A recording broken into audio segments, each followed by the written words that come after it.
I'm Algenon Cash, and you're locked in live. Welcome back, and thank you for joining me. Hope everyone had a great Thanksgiving and you're ready for Christmas. The holiday season is finally here. That's right. And I know someone who is already preparing to get some early Christmas gifts out, and that's President-elect Joe Biden. Over the weekend, President-elect Biden called on Congress to forgive student loans. And this was something that we posted about on the page and shared with you all, and it got a really big reaction. And I want to say before I get started, if you're one of these woke liberals that just happen to come across this segment, this is probably not going to be anything that you want to hear, so you could go ahead and turn it off now.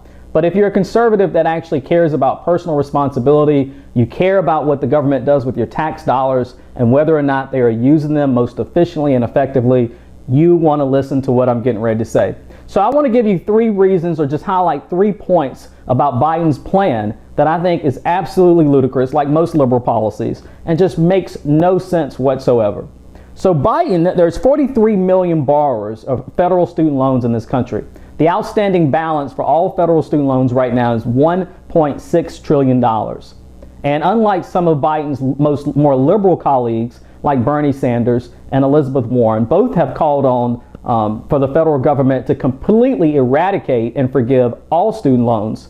Joe Biden is suggesting that we forgive up to $10,000 of those student loans. So I do applaud Biden from the sense that his proposal or his plan won't be as costly as Sanders and Warren. They were proposing spending $1.6 trillion. Biden is proposing that we spend somewhere around $430 billion. But at the end of the day, the proposal still doesn't make any economic sense. And here's 3 reasons why. Number 1, there's a such thing as we call moral hazard. So anytime the federal government forgives loans, whether that be for consumers, and that could be auto loans, car loans, or student loans, or even for companies, so like business loans, you create a moral hazard. You're essentially rewarding bad behavior, and to some degree, you're almost incentivizing it, because those borrowers now know that the federal government will forgive their loans if things don't go the way they intended.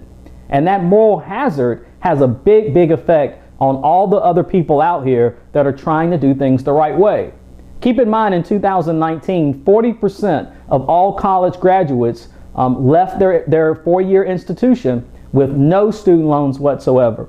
Where's the reward and the benefit for them if they're now using the tax dollars they're generating in their new jobs to actually pay off the student loans for those people that didn't take their education as serious?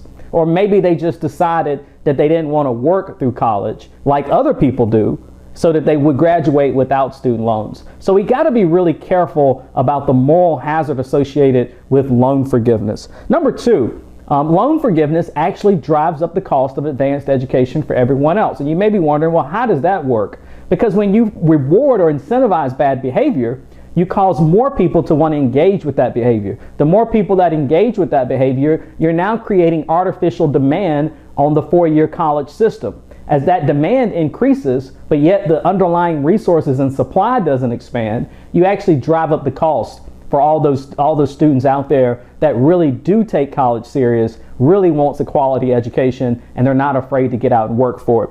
Number 3, I'm not actually sure that it's the best use of the money. You know, right now we've got a private student loan market that has some of the most egregious loan terms and high interest rates available. So Biden's plan would only address federal student loans. Well, those student loans are actually pretty cozy. They're not badly structured. So if we really wanted to help borrowers and help students in particular, then let's go after the private student loan market. Let's find ways to alleviate some of that interest cost and some of those terms that are most affecting students that have already left college but unable to pay back the loans they've taken out. And then last and final, I'm not absolutely convinced that Congress is going to go along with this. Keep in mind, Joe Biden, if when he's elected, when he's president, through executive order, he could take executive action, instruct the Department of Education to engage in loan forgiveness for these 43 million borrowers that he wants to help. He doesn't need any congressional action or authority to do so. But I'm convinced that his demand on Congress is actually him realizing that Senate Republicans won't go along with the proposal. And when Senate Republicans don't go along with the proposal and the entire measure fails, then Joe Biden can blame Republicans for one of his failed campaign promises. Here's the reality. If Joe Biden really cares about these students and these borrowers, he can take executive action and he can essentially alleviate their student loan pressure overnight. I don't think that's going to happen once he becomes president. So we're not even into the new administration yet, but we're already starting to enter a little bit of silly season. Of course, I'll still be here. I'm going to be looking at these issues, researching, also coming back and trying to educate my audience about what's happening, not only with politics, but with news in general. Of course, I want you to stay locked in with me. So if you're not following me on Instagram and Twitter, go over there. Make sure you follow what I'm doing there. Subscribe to our YouTube channel. We got new content coming out on a daily basis. If you like what you're hearing today, make sure you not only click like, but then share it with a friend so they can start following the Facebook page. And then in a couple of weeks, I want you to stay on the lookout for the Locked In podcast, which will be launching soon. You'll be able to download new episodes every Monday, Wednesday, and Friday on Apple Podcasts as well as Spotify. Until next time, y'all stay locked in.